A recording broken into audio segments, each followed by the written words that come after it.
games, video games, video games, video games, video games, video games, video games, video games, video games, video games, video.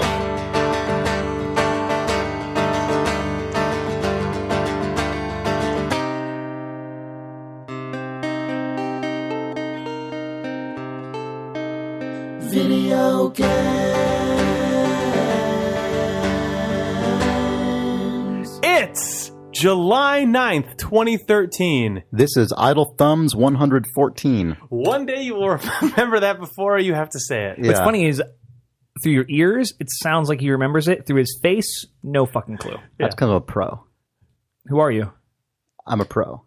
And I'm Sean Vanneman. And I'm Jake Rodkin. I'm Chris Remo. And Nick Brecken is sick, coughing up things, I think. yeah. He would be. We're not supposed to say when Nick's not here. That's right. We're supposed to just act like it's fine. But whatever.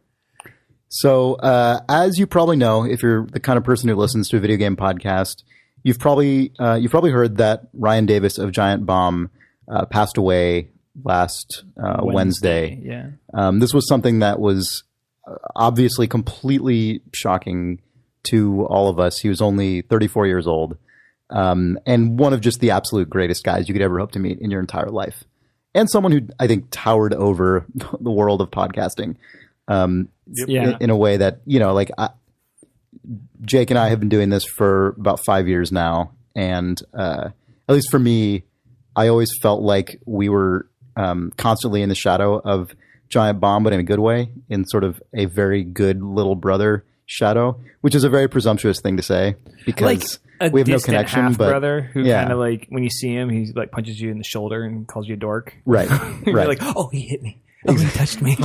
Yeah, Okay. exactly. Oh, Giant Bomb, God, one Yeah. day.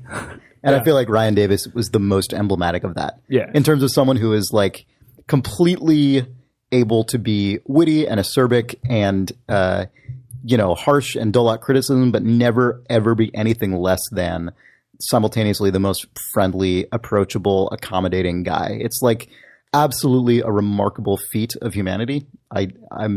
It's that guy. Yeah. He was a good dude. Really, really awesome. I went back and listened to, he was on the cast third week of May, 108, when I wasn't here. I went and listened to it today. And he's so much better at this than you guys. I know. It's a he joke. just kicked your ass. Yeah. Yep. Yeah. That's why we kept from having him on the cast for those many years. Yeah. We knew it was just going to ruin us. Yeah. Yeah. Because it was the giantbomb.net prank episode. Yeah. And then nobody knows this, but afterwards, I mean, you know that we probably registered giantbomb.net because CBSI had failed to and then had it redirect to Idle Thumbs, but Mr. Davis was very cool about that. Yep. Like he thought it was fucking funny as hell. He thought it was the best. And that's something that some people might think. He even posted it to his own Twitter that's account. True. Yeah, but in classic Big Brother style, he was like, ha ha ha, good one. Could you please give me that domain within the week? But that's, I don't know. I mean, that was a pretty succinct and accurate assessment of the man.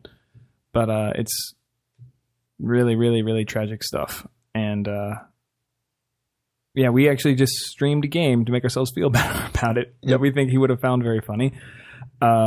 We played Surgeon Simulator. I wonder if they've done a quick look of it. They probably have. I would like to see Ryan and those guys talk about it because I'm sure it would be excellent.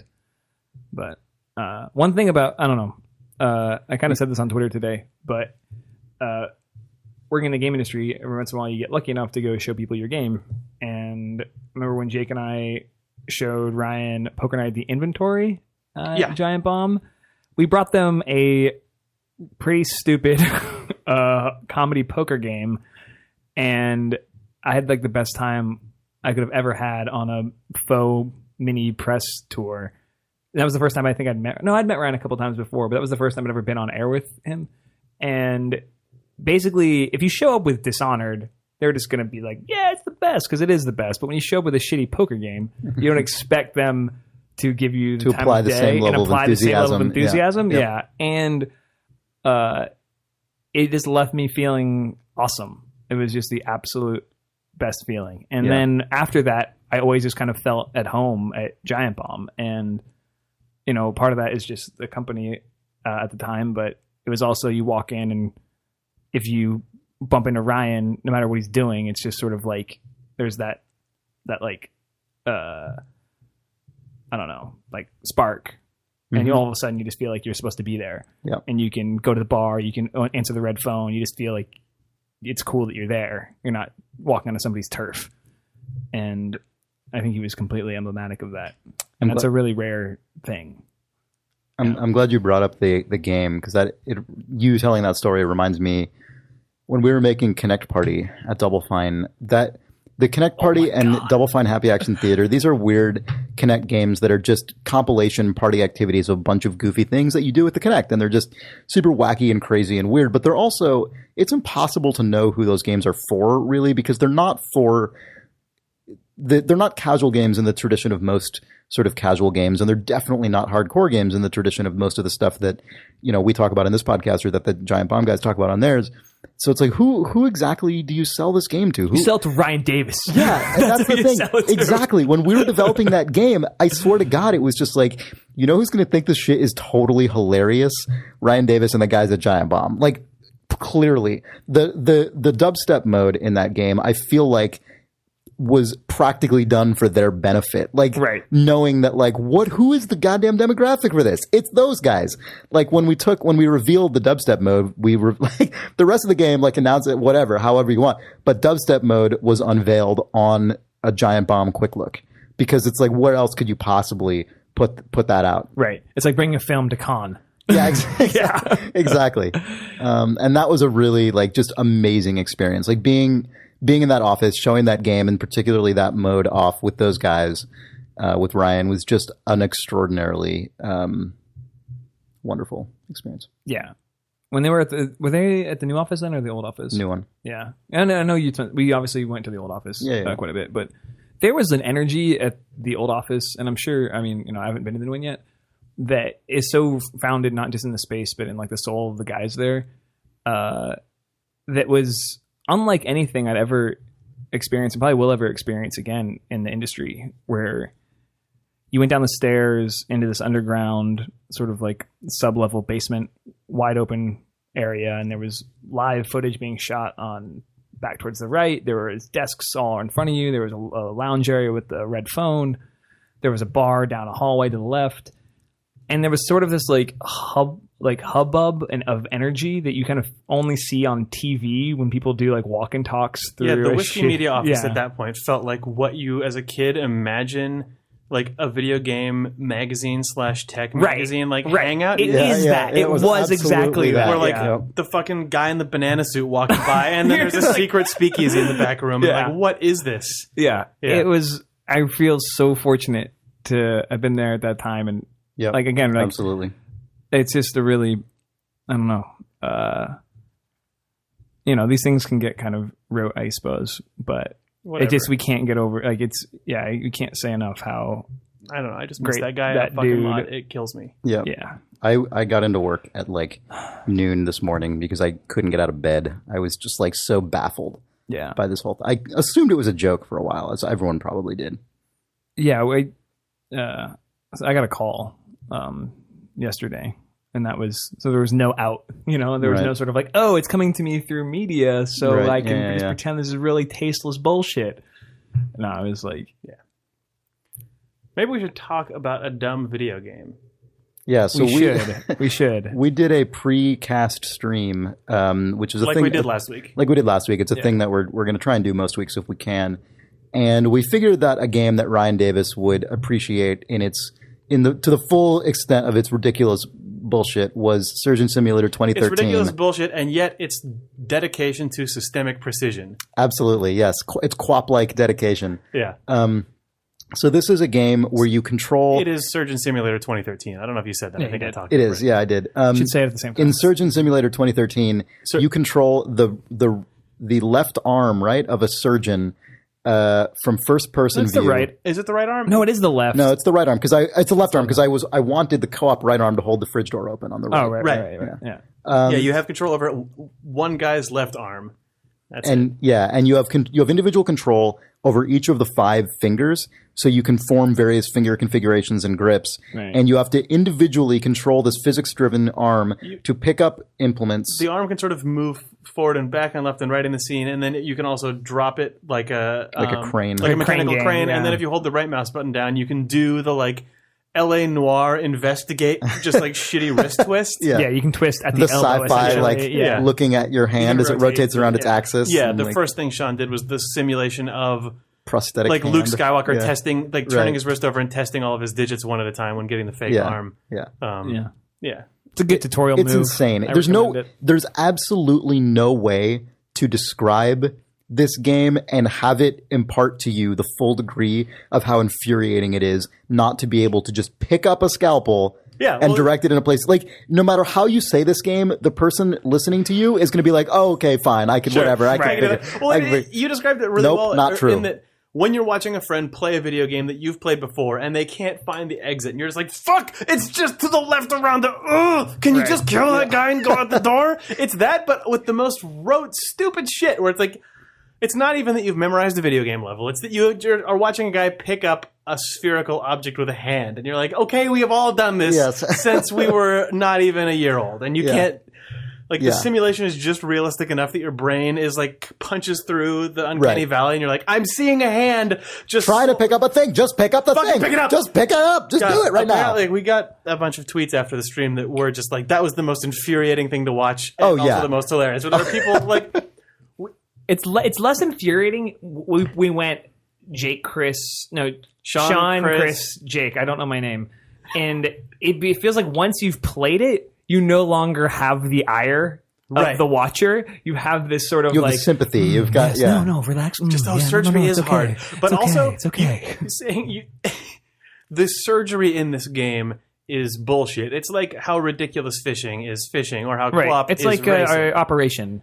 Yeah, where it's like the game opens on the main menu with the computer screen and all that shit. And the first thing that you have is a hand, and the hand has to peel back a notebook page and stuff. But then when we finally managed to manipulate the stupid hand in the menu to get to the first screen, and it just said, perform a heart transplant. Goal. And that's it. And that's the only tooltip that ever shows up for Step the entire 1, game. perform a heart transplant. Yeah. Also, performing a heart transplant apparently just consists of destroying every other part of this man's smash every body. rib in your way, Bust all the rip ribs all out the of lungs way, out, rip the lungs out, cut out the anything heart, to get to the heart, toss another one in there, and go. And, I mean, they knew what was going on because when we were watching this, we were just joking. This is like the Team Fortress fucking medic trailer. Yeah. And then we're like, oh, wait, there's a secret mode in the game where you can just turn it literally into the medic trailer. Yeah, that was amazing. I had no idea that was in the game at all. I had heard that Sean, you said it was DLC or something. Yeah, that was recent DLC. It's sort of tied into a Valve ARG that is in process, I guess. I don't know if it might be done already. I don't know. I don't know. No, there was like I don't know. But yeah. Chris is going to check our audio quality to make sure we're not a dead podcast here. Oh, we're fine. Good? But it wasn't eaten. To unlock the Valve TF2 mode, you have to use the surgeon's hand to pick up a VHS cassette and put it in a VHS player. But then the game becomes, to me, way less gross. Like when it was, the art was sort of semi-stylized, but still vaguely realistic. It was stylized, but it had realistic proportions. And then when it moved to TF2 and had the giant heavy laying there, and you were clearly the medic. The theme mechanic lined up a lot more for me, actually, personally. When it was like, okay, I'm busting open ribs to pull out lungs and throw a heart in. Like, being the medic from Team Fortress 2, it suddenly felt way more... Well, because at first, when it looks like a real guy, you don't really know... How far do I got to go down this simulation? Do I have to like suture this? Once I realized that the game was asking me to perform surgery in the manner that I had learned from watching the medic do it in the video, it was like, oh... Clearly, you rip out the heart, you rip out the lung, you slam the other heart down onto the Ubercharge thing, point the medic gun at it, and then throw it into the guy and heal him up. Well, because essentially the medic video is just a tutorial for how to fucking do this. It's just a how-to video, How to be a surgeon in TF2 world. But it turns Baboon out that heart and all. Yeah, Jake kicked its ass. Chris and I fumbled and it was disgusting. Sent a few guys to the morgue. And then Jake just literally cracked his knuckles. Literally, the first thing Jake did was throw the heart on the ground, which means you can't pick it up. There's no way to go get it. And then it's just like, hold on, I got this. Restart, and it was just bam, bam, bam, bam, bam. I was really proud of myself. I'm like, okay, Yeah. ribs. Well, I say bam, bam, bam, but it was like 20 minutes of fumbling. It was 22 but it was minutes, but it the felt best like, yeah. executed shitty fumbling you could. I could enjoyed expect that I was see. able to start on my second playthrough by grabbing the bust of Hippocrates and smashing the guy's ribcage open, and then just throwing his lungs onto the floor. I also really enjoyed the commentary from chat of the amended Hippocratic Oath, which is first, do no harm to the specific organ you are trying to replace. Fuck the rest. Hippocrates. Yep, super good. Oh man, the thing apparently that drove the chat the most insane was the thing that drove us the most. Oh my insane. God! Because in the main mode of this game, the other heart is stored in a little styrofoam case, like one imagines from watching hospitals on television, like heart is. But in Team Fortress, the heart is stored next to. There's a human heart and a baboon heart sitting in the fridge, which we all know from the trailer. Above a sandwich. But the fridge you have to fucking open with your hand the same way that you would operate on these guys, and it has the little like 50s pull lever. Kid gets caught in the fridge kind of thing, and that took more time than anything else, and that was apparently the thing that made the chat finally fucking hit on the like, I will kill you through my computer screen. Yep. Anyway, this game is fucking good and weird. We didn't get very far into it. We did discover that it has a mode called experimental, which has support for Oculus Rift and a Hydra controller. Those are really good in combination. What is the Hydra controller? The Hydra controller is like a 3D controller thing. We did a. Is it like the Novant Falcon or something? No, it's like you hold it in just one hand. It's not a big apparatus. Oh It's my just, god! This game with a hand simulator plus 3D eyes would be nuts. Because we at work we did a little Oculus Oculus Rift mini game jam where we had a Hydra controller and the Oculus Rift itself, and like together you can do some pretty crazy like 3D exploratory stuff. That's nuts. I would just make a game where you flip pancakes. That's literally the game I would make if I was at your office doing that game jam. Yeah. I'm fucking pissed that I wasn't just hanging out at Double Fine that day. Being, guys are making a pancake flip game. Who's with me? Everybody, but Kipnis, come over here. You're good with computers. Yeah, it was a really good day. We realized halfway through, I mean, I'm sure if we go back and watch the stream, how lame and dorky we were when I was trying to get the fucking heart out of the fridge, and we all actually hunched down to try to look. Yeah, it was like the classic Mario Kart, like the NES controller, like, or NES, like, NES with controller. an Oculus Rift, that's valid. It's true. You're right. The same stupid fucking way that with a Wii remote, all the idiots, we talked about this, your dumb cousin who jumps up and down when playing Mario for the first time on the Nintendo is now fucking jumping the correct way with the Wii remote. So now us going, and craning our necks to look under the fucking fridge. Yeah. Oculus soon Rift to be makes real. bad video games players good ones. That's the slogan on their box. Someone on Twitter also says we have to keep playing till we get to the ambulance missions, which I... Oh my god! Yeah. What? So that's I suspect I know real. what this is. Hopefully Yeah, that is I think- like just things rattling all over the place and stuff. You know, just what's this? Your face just went like... No, what's the... Oh, it's Let the Right One In car accident with the camera that just stays in the back as the entire, camera's just pinned to the car. Everything spins 180 degrees, or like the Inception time slow moment. But just, I don't know. We should play the ambulance stuff, I guess. Yeah. It's really hard to play this game because it's fucking nuts. Because of everything about this game. Everything. It's also just the tearing apart a guy's just like ripped open body for surgery is already just distressing imagery. Right. Yeah. So that... Oh, yeah. So it's emotionally hard to play to begin with. It's just viscerally stressful, but then the game's also like, just plunge your fucking hand in there and tear the kidney out and throw it away. Yep.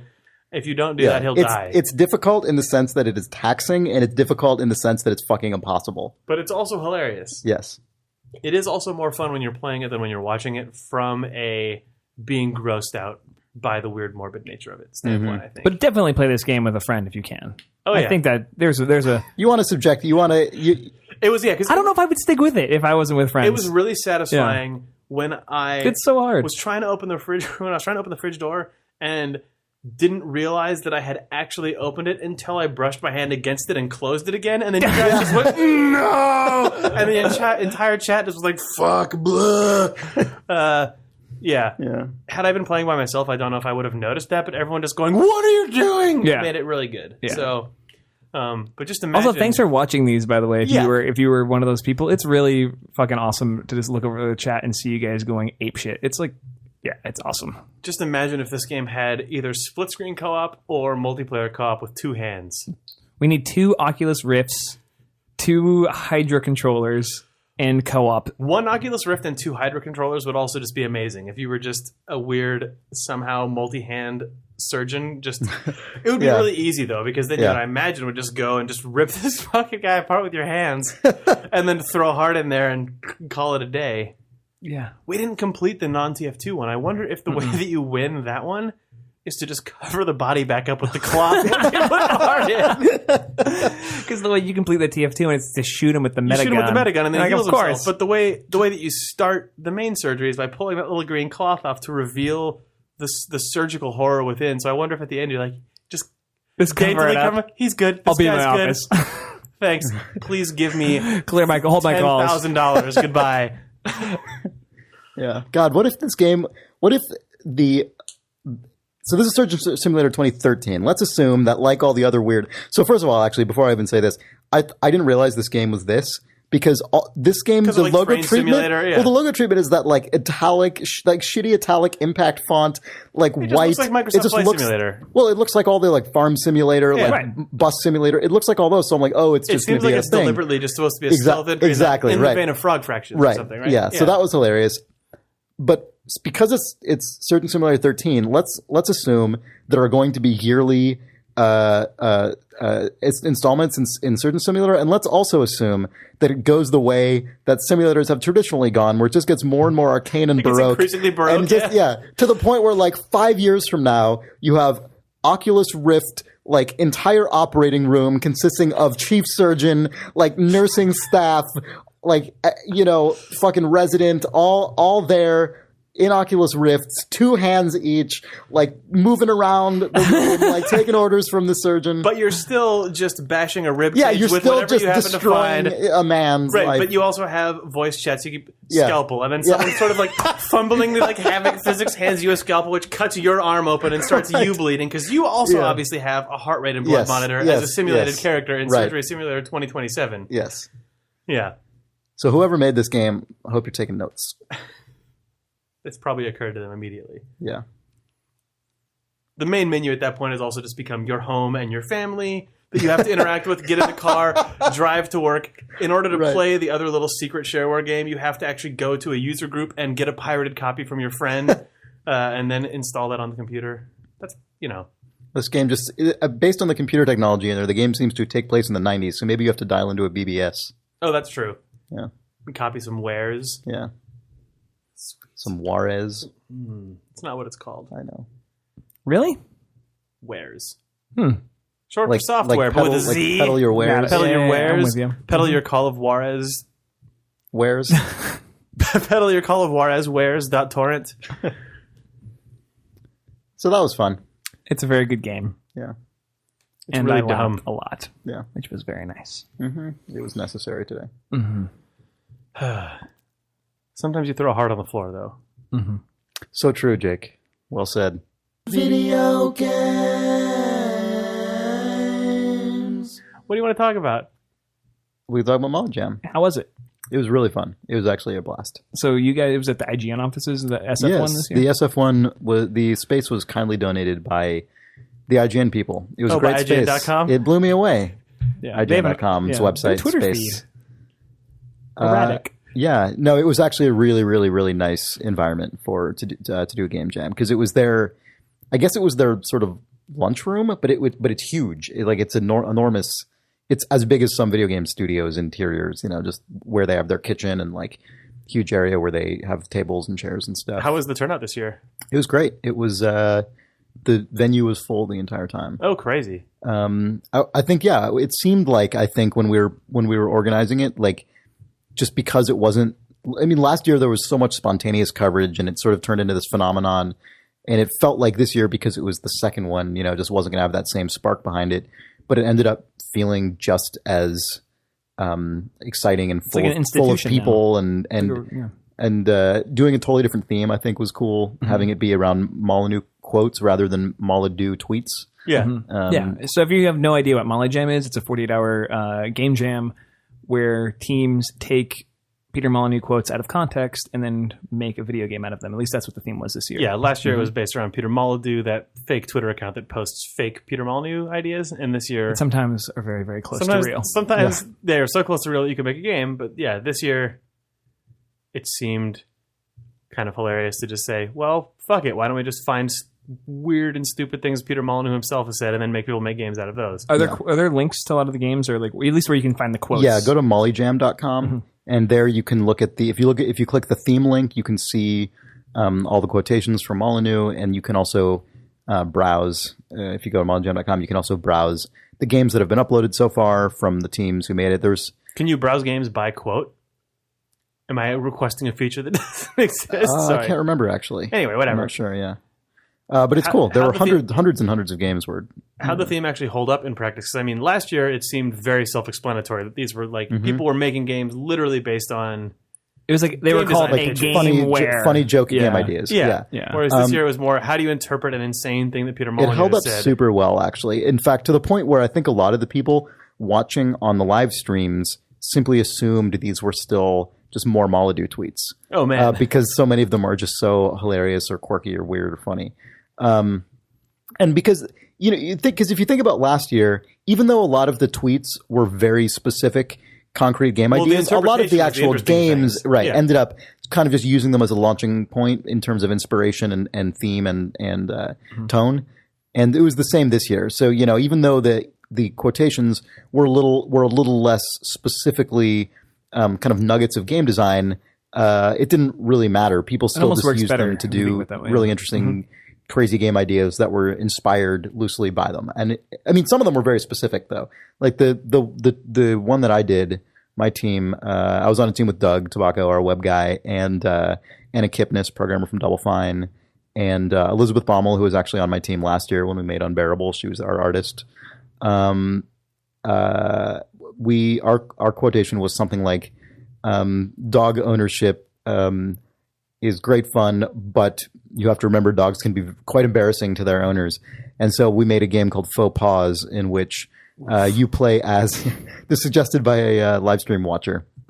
We asked for dog puns, and I'm hunting that person now. Yeah, yeah, that person's on. You can find the IRC chat log from that. Yeah, and you start to piece together their IP address. Get the gun run on it. Oh, and thank you so much to the gun run from Twitch TV for showing up at the event on the kickoff on the first day and the show and tell on the last day, and helping us get a really pro stream. Anywhere that there's a concentration of Twitch activity happening, the gun run just spawns in somehow. It's true. That guy is like super. That guy is basically a superhero for this stuff. So anyway, we made a game where you play as Peter Molyneux's dog being walked by Peter Molyneux, and it's your goal to embarrass him as much as possible, so you can poop and barf and pee and fart and eat food or off the ground or eat poop, any number of different things. And if you can, there's some like additional, you get a multiplier for heavily embarrassing Molyneux in front of the Queen of England, who shows up occasionally. Of course she does. So it was just a fun, stupid little thing. And there were some really creative, really cool awesome games. I played Haughty or Naughty, and then it was tweeted alongside another game that I really wanted to play and I haven't played yet. I can't remember the name of it. Ugh. I think I favorited it. Was it the date one? Yes. Yeah, that was super good. That's the other one. That was what's it called? Our friend Jolie worked on that. You're from Telltale. Yeah, it was called Back to the First Date, I think. Right. And that was a really clever game. Yeah, that was actually one of my favorite quotations, the Molyneux ones, because it was so sort of sincere and poignant. He basically said, I often wish I had a time machine and could go back 2 weeks. You live by your mistakes for sure. And it was just such a melancholy, sincere thing to say. It was just sort of shocking.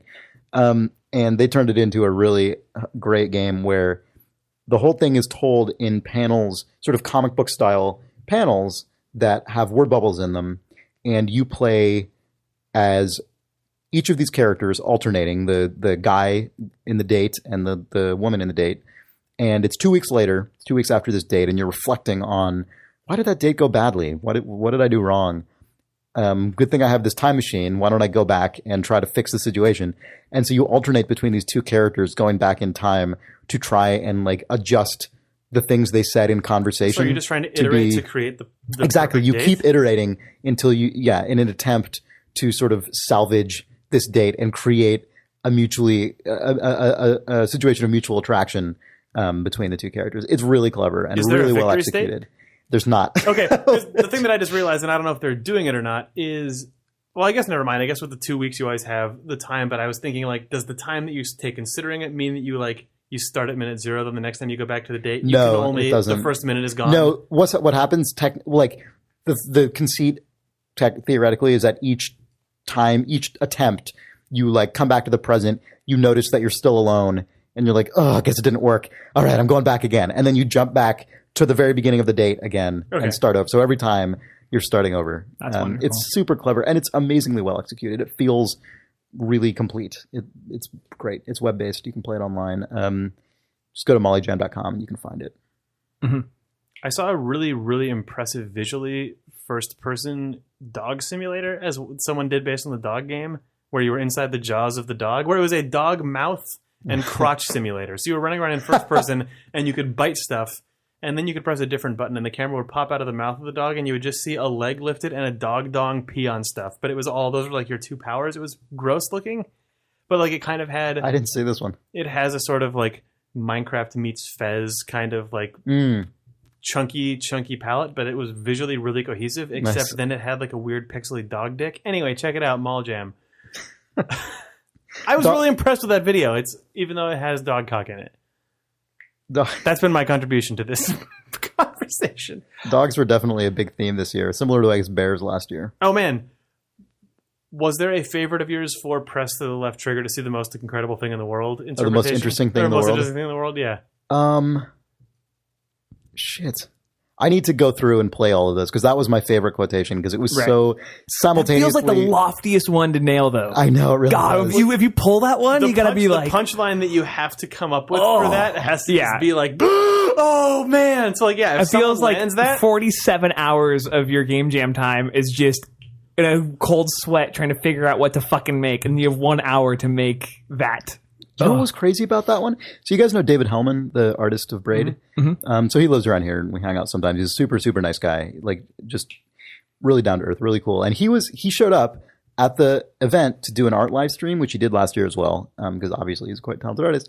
And we gave him this, she's like, oh, can I see the quotes? Because he was going to illustrate some of the quotations. And we handed it to him, and the very first one on the list, because it was my favorite one, I put at the top, was press right trigger to see the most interesting thing in the world. And he's like, oh, I was there for that. And I was like, what? He's like, yeah, I was sitting in that game demo when Molyneux said that. And I was like, what? Like, that's just... Okay, good. What the hell was it? Apparently, it was a demo of Fable 2 where it was like a very small demo, just a couple people, one of whom weirdly was David Hellman for some reason. And Molyneux was directing the person playing the game to kind of run around. And I guess what he meant was like the right trigger just did like a zoom in on on like something that you're locked on. Right. So it'll show you the most interesting thing in the world to your player character. Right. Exactly. Like, what is this thing? Right. It's like, what is it? It's like, right. It's like clicking press RT to see the most interesting thing in this environment, in like the game world. Oh man. And like, or pressing Y in Gears of War. Mundane compared to how amazing that sounds. I know, that was so, but I love the fact that when Peter Molyneux is describing the most mundane thing ever, the choice of words he uses is the most grandiose thing possible. It seems in the spirit of weird recent magical Molyneux stuff. Like Peter Molyneux at this point, I just imagine his life being narrated by Stephen Fry from the beginning of Katamari Damacy. Actually, when you were talking last week about SimCity 5 and Civ 5 being sort of about the bright and sort of like promise of humanity, the closest thing tonally that matches that to me, like on a micro level, is the opening of the first Little Big Planet, where it's just like, all of us together are in this world, and what we are making is amazing. Yeah. But like, I think a possible game jam game for that, which I would have tried to convince someone who knows how to program to make, would be the game requires your computer to have a camera, and everyone who's playing it just basically rip off chat roulette, but set it up so that when you press right trigger, the shutter in the middle of the screen opens up and you just see another player, and then when you close it, the connection is gone, and then when you open it again, you see someone else, and that's it. So you just press. That's really good. That would be a very simple way to do it, but it would also be dong, face. Right. They would, the Taj Mahal. It would You'd just be getting a frame like of each thing. Well, no, you'd get live you'd video hold it footage. open, You right? open it when you hold You'd be holding like the aperture curtains open or whatever. Oh, so you can keep it down as long as you want. And then when you let go, it would close and the connection would close. But the thing about that, it would surely only ever be played at Molyjam or by people who are making or who are watching like through the Molyjam site. That thing's never going to catch on. But that would mean that within the context of Molyjam, you'd press the trigger and it would probably just be someone holding their computer monitor at someone else's Molyjam game. So you would see the most amazing thing in the world. That's true, man. Speaking of live Molyjam games of sort of ruination, there was a really clever one where Molyneux, the quote was something like, "If me not turning my phone off crashes, or not turning my phone off crashes the plane, so be it."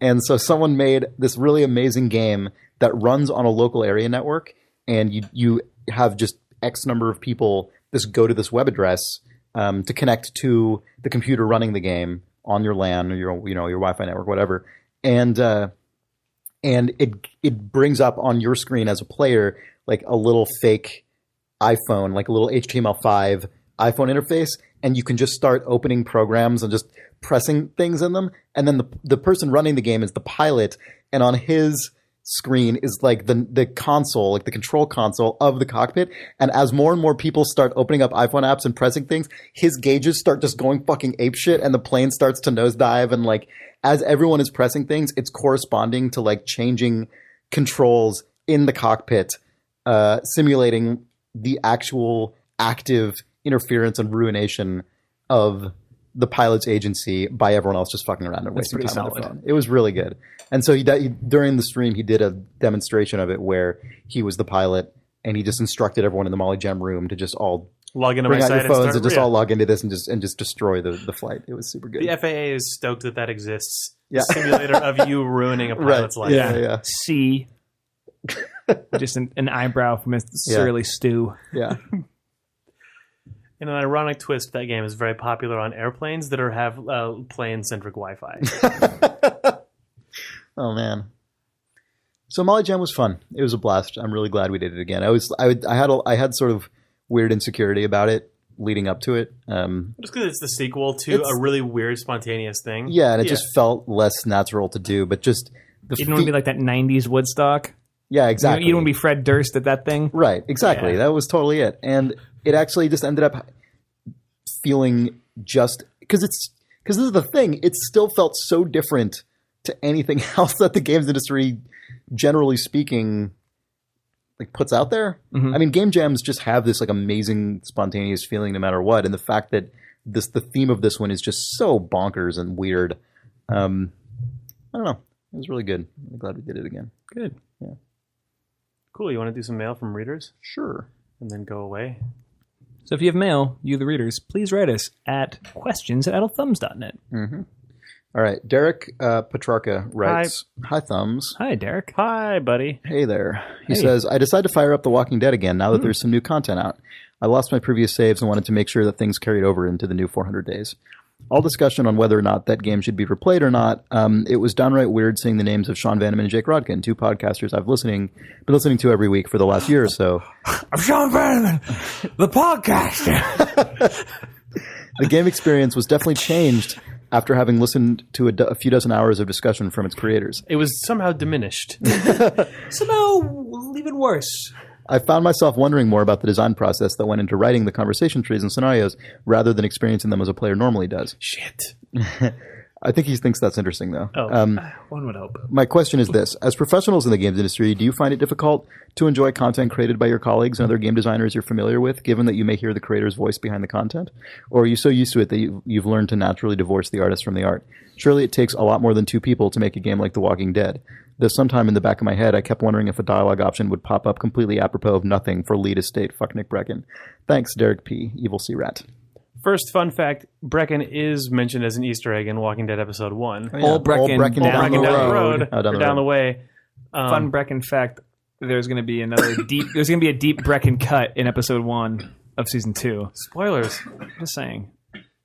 Chris can't handle it. There's also one place where the text prompt for Lee says "deal with it," which I think was That was for deliberately Steve? put in for Steve. Little present for everybody. Well, I will say we should give for 400 days. Jake and I did a lot of conceptual work. Yeah, we sort of helped with early story. Just sort of, wouldn't it be cool if there was 5 short stories and I wrote the Russell chapter, and we were in the writer's room for a lot of the conceptual phase of this game, but hats go off really to Sean Ainsworth and Mark Darren, Harrison Pink, Graham Ross, Nick Brecken did a hell of a lot of writing. And the rest of like the entire production team from season Randy 1, Tudor, basically. and all the production team. But when I think the question was more. I just wanted to get that out of the way because the games are made by a billion bajillion people. Especially 400 Days. 400 Days was not us as much as the season was as far as leads go. No, I mean, I don't know. I don't really have that thing. I think I'm harder on games when it comes to their creative choices, but not on their execution. I think that's kind of where I agree with that entirely. I'm definitely that way as well. I'm more sort of in awe of something that's done well, but I don't have my attention is not drawn to things that are done poorly at all. Because I always those actually get a bigger pass. Where I'm like, oh, I bet they had to short on that because, and then I just don't even think about it. Yeah, but like I was just so blown away. God. IGN.com. I'm trying to delete that from my. We need a swear jar, but it just needs to be a little button that says IGN.com. No, I was really taken by IGN.com. The opening of Last of Us, technically, and then I was then transported emotionally because it was the creative content and creative choices matched its execution. I started just stealthing that game, by the way. I'm going to beat it now, I think. Mm-hmm. I'm just not going to kill anybody. It's going to be hard. Choke a guy, get the fuck out. I mean, I'll choke a guy, but I'm not going to get into a firefight. That's killing. But yeah, you don't know. There are parts in that game that are just gated where it feels like it would be almost impossible not to. You can run away. No, I was in a spot that I thought was gated. But I mean, like I've played parts where the actual condition is kill everyone, murder the guy. Like that's literally the past condition. Yeah, but no, that's my. I think for me, quick answer. Like having now worked at a game company as a professional.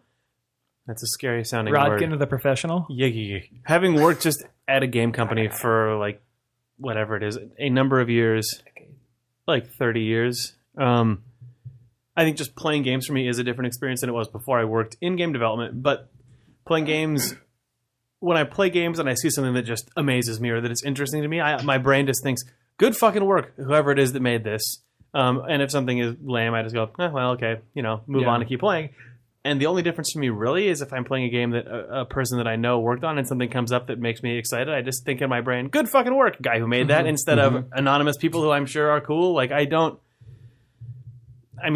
with hyper indie stuff, I'm like, yo, you son of a bitch. Yeah, like with Brendan or Steve. I mean, I think it also helps that for the most part, most of the stuff made by people who I know doesn't have just like gratuitously objectionable content in it. I mean, like I imagine if I played a game that a friend of mine worked on and I was like, oh, I'm so excited to play whoa, just like whatever it is, just grotesque, pointless violence or just weird sexism, like that kind of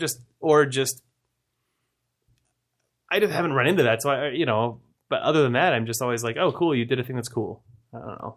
Sweet games.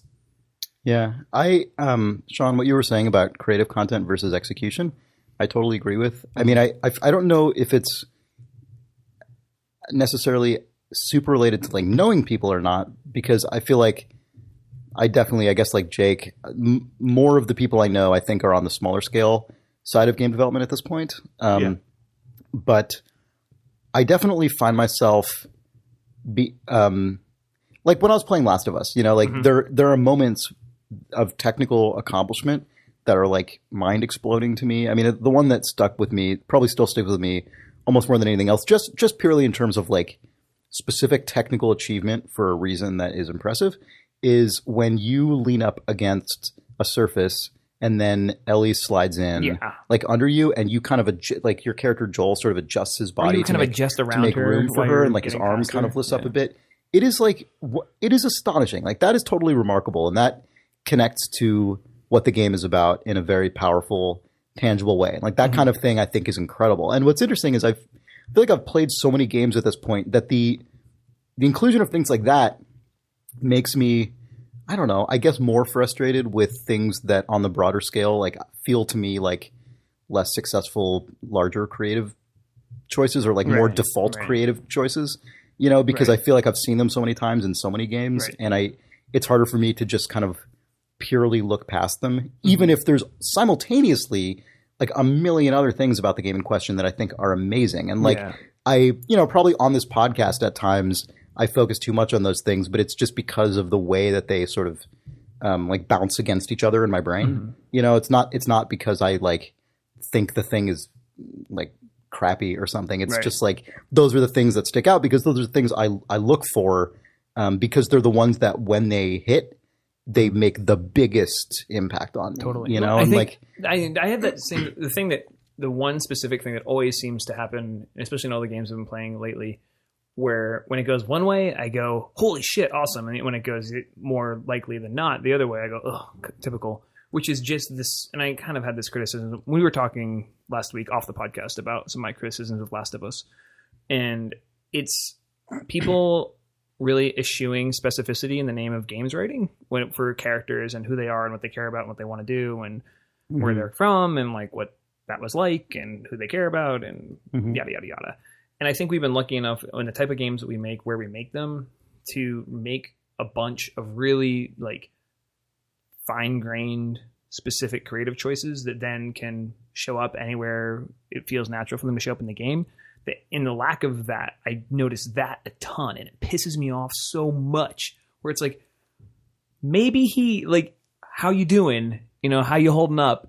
Those are fine questions, I guess, but nobody ever talks about the really specific shit that has happened to them, maybe in the scene that you didn't see before, or before they got there to save you. It jumped out in The Last of Us with me when Joel is talking to his brother when they're escaping at the very beginning in the prologue. I'm just like, oh, there's a level of just sort of detail and specificity about where he just was and where they're going and why they're going there that isn't there. That is just what a person would say. And I noticed that shit a ton. But I think it's also because we are able to work at a place where we have the freedom to make a lot of those specific creative choices and they stick in the game as opposed to sort of getting sanded off over years of production. Well, also, but I noticed that a ton. think as a general, if you generalize it out, I think one of the reasons I've become a lot more drawn to smaller scale game development is a number of reasons. I think one, as someone who works in game development, I like working on smaller teams a lot more. It's just a style of game development that I personally connect with a lot more. But aside from that, I think, Sean, to the point you're making, it allows you to focus more on that specificity because there's less other stuff. There's fewer other balls you need to juggle. Right. Which isn't to say the balls are any easier to juggle on a like an individual basis, but I think the bigger the scope of your game gets, and God, I thought that was going to go to balls. Sorry, Jake. I know you're preoccupied with dog dicks, hey, there's only for the past 20 minutes. Yeah, that's in true. His defense, only recently, but the bigger those balls get, just say it, Chris. Problem is, there's more balls in other rooms that you can't see into. Right. That is the issue with big scale. That's also just wish you could see all the balls. If all the balls are in one room together, if all the balls are just presented to you, just at all times, life is easier. Yes, then that's how you make good things. Yeah, no, you'll find. But I mean, still, I'm going to keep soldiering through this. I see despite you. You're like this hacking through the weeds. You're going to wade through the ball pit. Even if you've got a really big room, and you can high-fiving you in my mind. Yeah, even if you're wading through that ball pit and the entire ball pit is encompassed in. I just want to make Chris say balls between four walls. Just because you can walls. 4 walls. Sorry, it doesn't mean you actually are able to like have a really thorough understanding of everything, right? Like, there's just past a certain point, you kind of have to just abdicate like the ability to have have specificity about everything kind of at the same time. It's like sometimes there are going to be balls you do not touch. What is it? Heisenberg's uncertainty principle. It's like you can't just know everything and control everything all at once. That's probably a huge butchering of the scientific principle. But you're saying that observing those being balls. A Breaking Bad reference? No. Okay. Yes. But anyway, I think with a smaller scale game, it's just possible to focus on the specific things that you do really, really want the game to be about, and not have to worry about introducing a bunch of other systems that may or may not actually all be part of what your game really is ultimately cohere around. There's a giant A fly. fly just in his landed on me and office. stayed. Oh, it's on It's you in now. Sean's hair now. Yeah. Did it go away? Yeah, your hair looks way better now. At a certain size, there's just no possible way that the entire team can internalize the entire scope of the game Exactly, at right. once. And We even had on small games, yeah. yeah, 40 people games were like, I mean, this is what it's about. 40 people is definitely a pretty, pretty yeah, good but size. like I feel like once you get above pretty 10 or significant 12, size. even Exactly, you're in yeah. a tough zone Yeah. for. Yeah.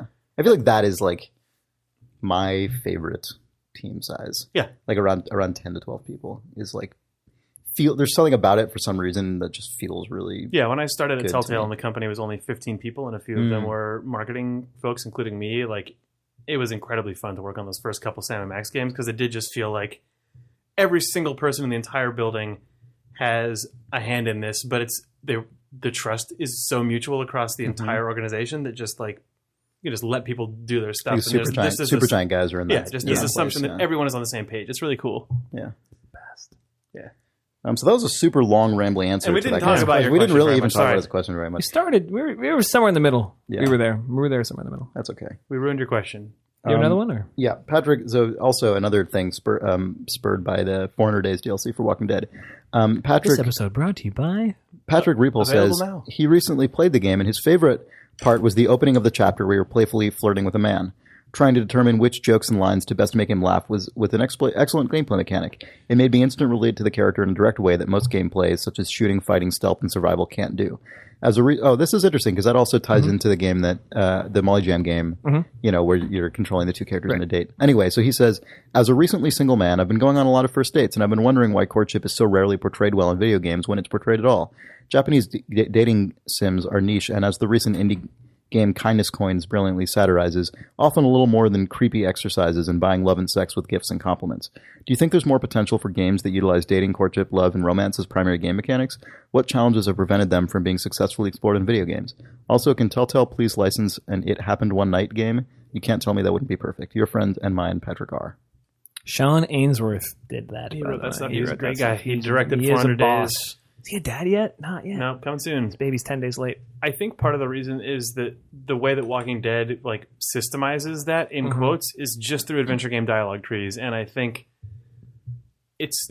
I have an idea about this. Go ahead, though. I did too, actually. Yeah. I think the way that these things actually work is in the nuance and specificity of what you say and how you act, and that's very hard to abstract out into a just sort of mechanical base. Whereas totally. in 400 Days, it's literally, and like just in adventure games, you choose the exact words that you say, and then you get a bespoke response to the exact things that you say, instead of it being like, Well, like facade offer item. Facade is a weird thing. it's still a ton of tiny bespoke content Right. though, that then has a text parser to try and assume, and then it tries to figure out what best to respond. Yeah, to. I mean, the actual like cohering kind of glue of the thing is all systematized, and I think that's where it falls And that flat. murders the humanity of Yeah. Like it. Yeah. I was having a really good conversation with JP about this. I would say maybe 6 months ago. I think it was JP LeBreton, friend of the JP. show. Yes. I think it was Double when we were Fine working employee. on Amnesia Fortnite, when we were doing Space Base for Amnesia Fortnite. We were talking about systems in games, and I'm as anyone who's listening to this podcast for a while knows, I'm a pretty strong believer in the power of systems in games, and I definitely think that systems have really strong potential to say a lot about humans and the world in which we live. But I also think that the further you zoom in on individual humans and individual human relationships, the less relevant kind of purely systematized game rules are. And I think it's really dangerous to assume in a game that like everything can be represented through some kind of reproducible system. I think when you pull out, you can get things that are like, I think you can systemize trends and stuff exactly like that. right. Well, that's why stuff like The Sims is really powerful and actually can provide experiences that are almost eerie and sort of, from time to time in terms of how much they speak to particular human interactions. But like when you really zoom down into like two people actually talking to each other, that's Right. something that, it's probably going to be a very long time, if ever, that is successly The Sims is recreated evocative through- of love, but it doesn't actually tell you the specifics of a love story. Exactly. In this, I was thinking about this today. Actually, coincidentally, it was what spurred it. It was something about how I was thinking about how an observer looking at a bunch of people going on a bunch of dates and then looking at the outcome of them. it's not from the outside perspective, it's really not that much different than just flipping a bunch of coins and seeing what the result is. Like, but in reality, the reason each of those turned out the way they did is due to some incredibly complex like interaction dealing with those people's personalities and like their hormones and like exactly what I was a million other so things. Like when you flip a coin, that's not really random. It's like, technically speaking, it's the result of an incredibly complicated like physical interaction between air friction and the weight of this thing and the angle you flipped at and this and that. But like the actual cost to figure out what's really going on systemically there is just so high that we probably shouldn't even bother trying. Right, it's unreal. Like it's just when you pull back far enough, you can have a really interesting game like Dwarf Fortress or SimCity or The Sims that realizes, okay, at a far enough distance, this is effectively random. So you can represent it that way, and really magical things can emerge out Or of at it. least sort of Well, the pushed problem, around I by think- very large, Exactly, fuzzy larger trends. fuzzy forces. Well, right, I think in that gets trends, to the but- problem with whenever a game would try to do relationships is when you flip a coin and you're trying to get heads and it lands on tails, you don't feel like you're a failure. You just feel like that's what fucking happens. Like that is You mean like in life? in general as a human being. Yeah. Sorry, when you Yeah. play a game, you mean like when you're playing a sport and it starts with a coin toss, not when you're playing a coin flipping game. No. If you just flipped a coin, right? Right. And like you didn't get the thing you were hoping to get. Yeah. You don't I see feel what like you're you saying. failed. Yeah. You just- realize it fucking that that's just a happens. thing that isn't going to happen all Yeah, the it's time. like, oh, So the coin came out anytime bad. somebody tries to Yeah. make a game out of something, they start creating fail states. So you're trying to You have to be able to win. You have to Right. be able to game it. And so Yeah. winning is going to be being with this person, as opposed to, you know what, there is no fail state. There's just, I'm eventually going to find someone. Maybe that's a much more interesting game, and it's more of a journey Well, that's, than I'm sure, it is that's, I'm sure why a challenge. like Japanese game simulators, even if they I mean, dating simulators. Japanese video game simulators, yes, Japanese dating simulators, even if there wasn't at the get-go a slight creepy subtext, those games would probably eventually optimize towards where they are now anyway, because the way that you win a dating simulator is to go on a date. Yeah, I don't know. I don't have enough experience with any of them. So I I don't really know, I don't know imagine how they go. if you play a game that is this is I mean, there is a win this is a condition. game where you play Right. as a guy who goes on a date and you can win it. You imagine that the win condition is you get a date with a cute girl. Right, or the Right. date is successful, But or, I whatever, would, or you whatever know, it is. I would take Yeah. 2 years of my life and write a Telltale game or a Telltale style game where the goal was not to end up on a date. It was just go on a bunch of these dates, and eventually who you are as a person, the type of choices you make is going to sync up with one of these characters, and that's going to mean something. But there's enough content here where you effectively feel like you could do it forever. Sure, You keep I don't flipping even. those coins. But even that, I don't even think is necessary to portray. Right, like I think just I'm not saying it'd be interesting. No, it would totally. Yeah. You're right. It would totally be interesting.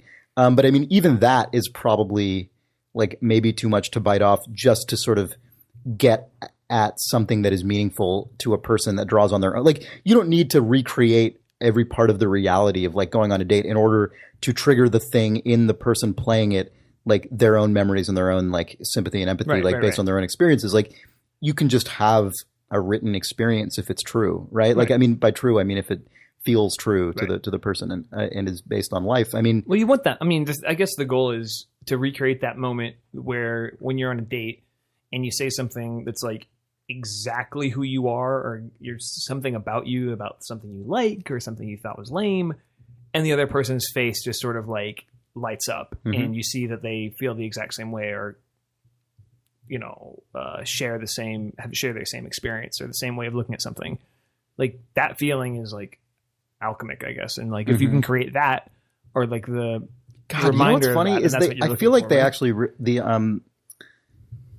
the Back to the First Date game. I feel like they actually did quite a good job at That's why I find this so interesting. I have to play this game, because the game isn't like failure is playing the game, right?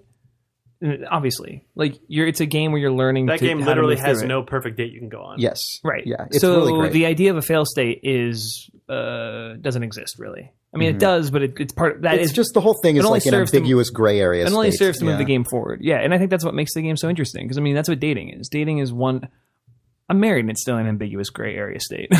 You know, like I don't know. I think. Yeah. And games just get so, I don't know, I had a conversation with Nels Anderson about this a couple of days ago, maybe today, just about like, there's no fail state. You just don't die. You don't, just keep moving through this thing and it's going to be a thing that you play, you know? And we talked about that quite a bit, just vis-a-vis the games that he has made and I have made. And it was a really, really, really good Nels conversation. is the lead designer on Mark of the Ninja. Yes. for folks Folk. who are listening and don't know who he is. Yeah. Anyway, I don't know if that was anywhere, but yeah, I'm really glad you liked that chapter.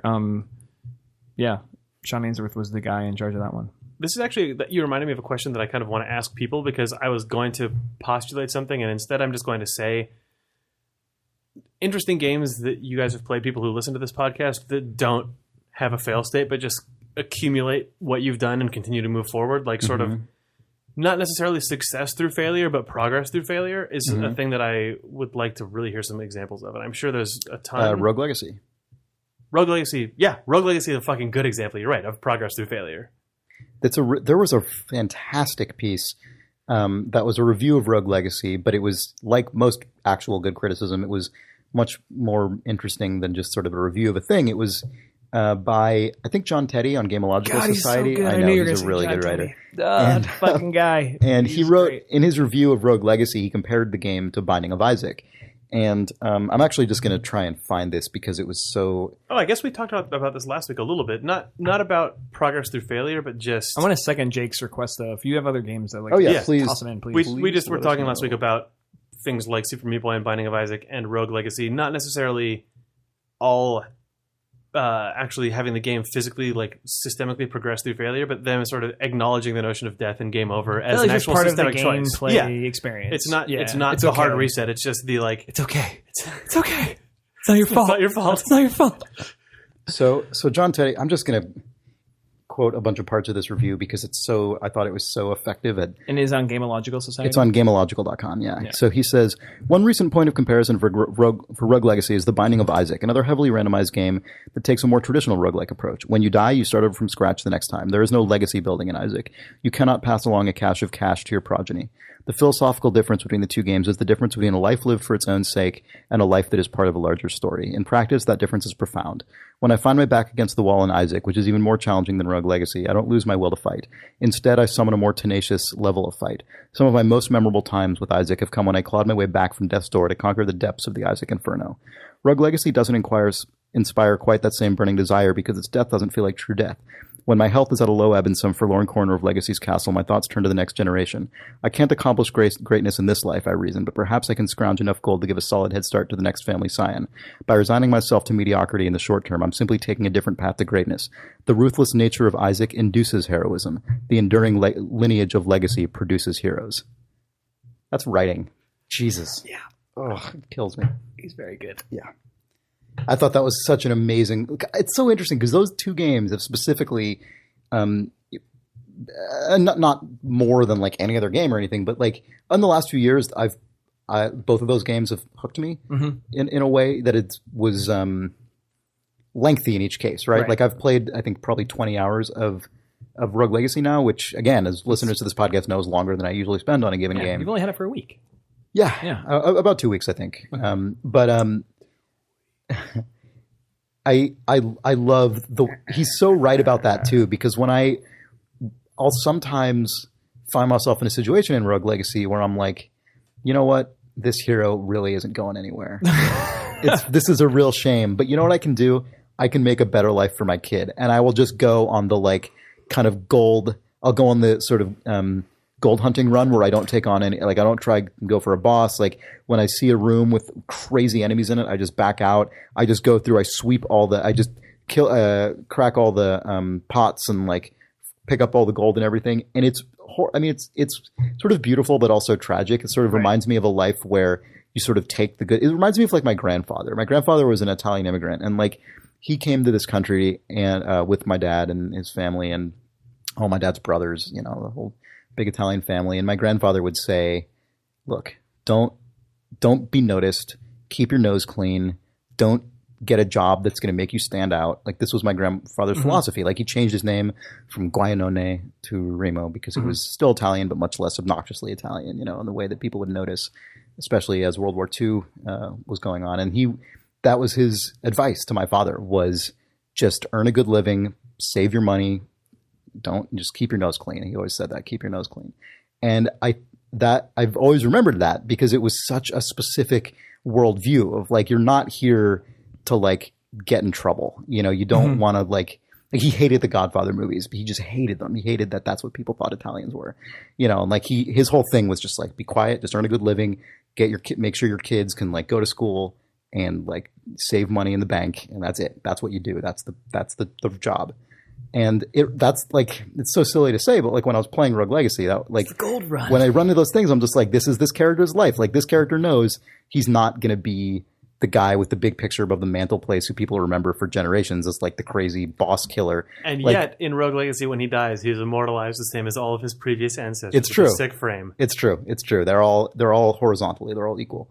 But he can earn. But that guy might end up with thousands of. And you have to, since your gold only survives for one generation at a time, it's actually quite meaningful if a character manages to earn a lot of gold, because you don't get to hoard it. It's like that's all you get for the next generation. And so. I wasn't planning on telling that. I don't know. That was nice. That was not something I was planning on talking about. It was nice. Idle thumbs. Yeah. That was nice. Yeah.